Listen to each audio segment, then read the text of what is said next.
Ya, jadi pada malam hari ini saya dipercaya untuk menjadi moderator dalam sebuah diskusi sastra dengan judul buku yang akan kita bicarakan atau kita perbincangkan pada malam hari ini, yakni Tepi Toba karya Muram Batu.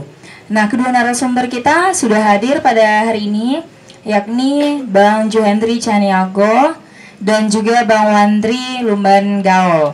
Nah, ada tambahan satu lagi, ya. Dan Bang Thompson juga akan berbicara tentang buku ini pada malam hari ini. Nah, pastinya kita semua yang ada di sini sudah melihat flyer kita di @literasi_coffee di Instagram. Kita juga tahu bahwasanya Literasi Coffee menjadi wadah untuk berliterasi, untuk berdiskusi, bahkan untuk membahas topik-topik seputar sastra. Nah, pada malam hari ini juga kita juga tahu bahwasanya besok adalah peringatan Hari Perempuan Internasional. Nah, bukan sebuah kebetulan perbincangan ini juga sedikit banyaknya membahas tentang seorang perempuan yang namanya cukup legendaris di Sumatera Utara. Dan kita langsung saja panggilkan ketiga narasumber kita. Bang Juhendri Caniago, beri tepuk tangan untuk beliau. Silakan Bang, duduk di sebelah kanan, sebelah sini. Oke Bang. Oke, yang kedua saya panggilkan Bang Thompson. Tepuk tangan dong untuk Bang Thompson. Bisa di sebelah kiri Bang. Dan yang terakhir, yakni teman berbincang dan teman berdebat saya sih, Bang Wandri Lumban Gaul. Silahkan Bang Wandri, tepuk tangan dong buat Bang Wandri. Sorry, kayaknya tadi aku salah penyebutan marga, Lumban Raja. Nanti marah nanti leluhurnya. Oke, silakan Bang Wandri.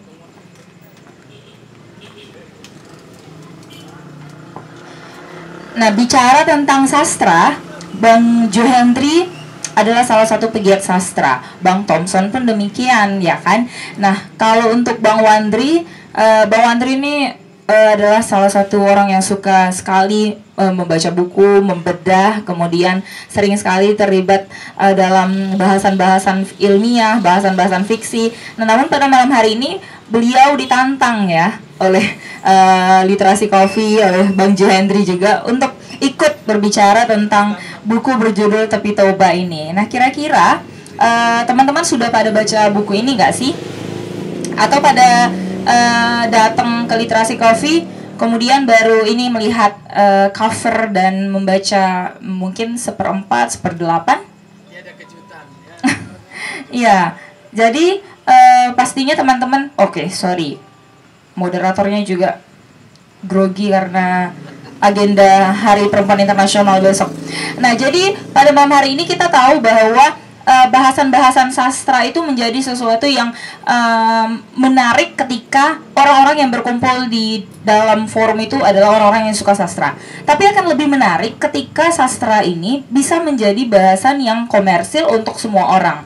Bahkan sekalipun untuk orang-orang yang sebenarnya tidak kenal sastra itu sedalam apa, kemudian tidak pernah berkecimpung di dalam dunia sastra dan mungkin hanya menyukai sastra sekedar suka-suka jambu istilahnya.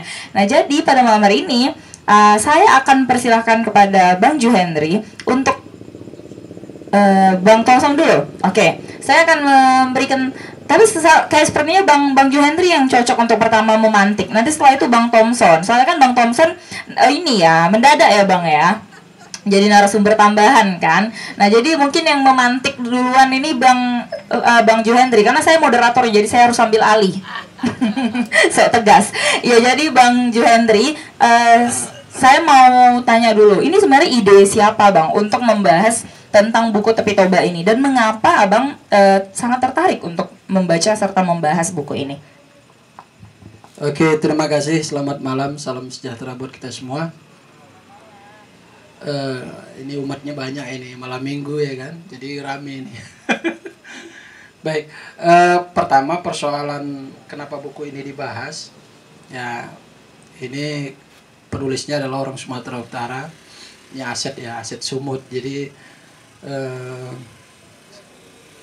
alangkah ruginya kalau kita nggak membahasnya, kan begitu. Kemudian terkait dengan Danau Toba. Danau Toba dengan segala aspeknya. Dan sangat relevan untuk hari ini kita bahas. Kenapa? Karena persoalan Danau Toba itu adalah persoalan internasional. Nah, di balik aspek-aspek itu, kebetulan kita kenal penulisnya dan sempat ngobrol-ngobrol dengan penulisnya. Kemudian saya tanya ke Laijon, gimana kalau buku Tepi Toba ini kita bahas? Oke, katanya, silakan Bang, mainkan. Nah, jadilah hari ini kan gitu. Nah, awalnya saya kepingin duduk di situ aja gitu, mendengar. Pinginnya yang bahas itu Lewandri dengan Bang Thompson berdua begitu kan. Tapi dengar kabar Bang Thompson juga sibuk karena ada urusan dengan BPUDT atau apa Bang? KDT ya Bang ya? Ini, sekali aja. Ya, KDT. Karena dengar kabar Bang Thompson mau gerak keluar kota ini, balik ke Toba kan. Nah, jadi kemungkinan waktunya sempit. Ini pun mungkin Bang Thompson nggak bisa lama-lama mungkin. Tapi syukur alhamdulillah Bang Thompson bisa hadir malam hari ini.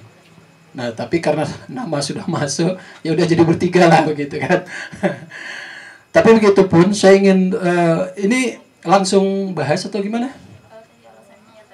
Alasannya ya, alasan yang paling penting itu adalah karena kita bicara Danau Toba ini kan bicara bukan nasional aja, internasional. Dan ini kan bicara soal kebudayaan. Nah, itu sih, maka Tepi Toba ini ingin kita bahas. Nanti persoalan aspek kenapa harus dibahas nanti akan ketahuan sendiri. Kira-kira itu dulu.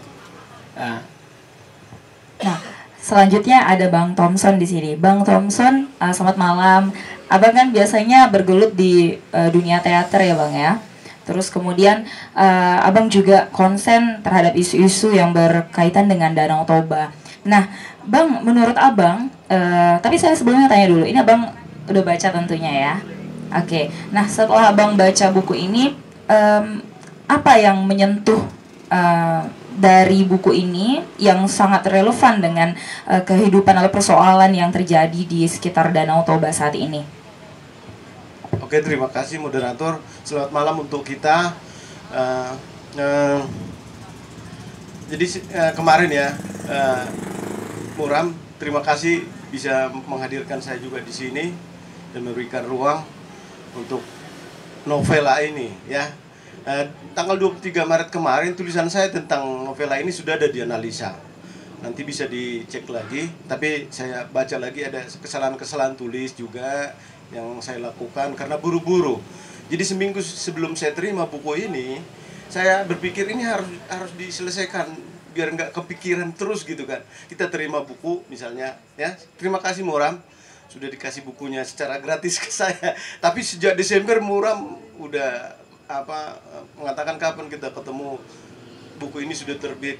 Saya sangat tertarik karena memang judul Tepi Toba ini ya untuk kita lah, apalagi yang sudah akrab dengan lokalitas Danau Toba. Kita perlu melihat motif sastra itu. Motif sastra itu untuk melihat Danau Toba. Ya, mungkin motif-motif lain sudah ada, motif ekonomi, motif politik, motif macam-macam. Jadi saya mau gunakan istilah motif sastra dengan novela. Ini bukan novel, tapi antara cerpen dan novel, ya, novelet lah, ya, novelet. Tadi saya tanya Muram, udah pernah nggak terbit ini sebelum dibukukan? Nggak, langsung dibukukan gitu. Jadi sangat menarik. Nah, saya sudah bahas sekitar 5 halaman, saya kirim waktu itu ke analisa, sudah dimuat 23 Maret. Nanti kalau perlu filenya saya kasih filenya. Sudah ada bahasan saya di situ secara resepsi ya. Tapi yang saya singgung di situ bagaimana si pencerita dan yang diceritai. Ya. Saya kebetulan dulu kuliah di sastra USU ya. Jadi teori-teori sastranya ya bisa kita gunakan. Saya sangat tertarik dengan istilah vokalisasi. Bagaimana cerita itu bergulir oleh yang menceritakan dan yang diceritakan. Ya, kalau kita bicara sastra, karena ya mungkin seperti gaya dongeng atau ya berbagai macam gaya bahasa yang digunakan. Tapi ada 3 topik yang perlu saya sampaikan dengan novela ini. Pertama, ini memberikan umpan kepada persoalan geografi sastra di Sumatera Utara. Ya, geosastra lah, ya. Jadi geografi sastra ini maksudnya gimana? Sudah termasuk di situ lokalitas sebagai sebuah intensitas yang digarap. Ya, beberapa karya sudah muncul tentang Sumatera Utara. Tahun lalu juga ada muncul tentang penari dari Serdang, ya. Ya, sang penari dari Serdang itu, tapi A.N.M. Masardi, temannya Juhendri yang menerbitkan novel itu. Mungkin itu menarik juga bagaimana kisah seorang penari, ya, di lingkaran Kesultanan Serdang diekspos. Ya rada-rada fakta gitu ya. Rada-rada fakta, dan ya narasumbernya juga ya orang sekitar itu, ya, orang sekitar itu. Saya bandingkan dengan ini, novela ini, penceritanya di situ seorang pelancong, ya, seorang pelancong kemudian menggambarkan situasi Parapat, ya, Parapat sejak tahun 70-an sebagai destinasi pariwisata, ya, sudah dikenal, ya, sudah dikenal. Ini digambarkan, ini udah geosastra, kita bicara geosastra di sini. Ada satu tempat atau lokalitas yang mau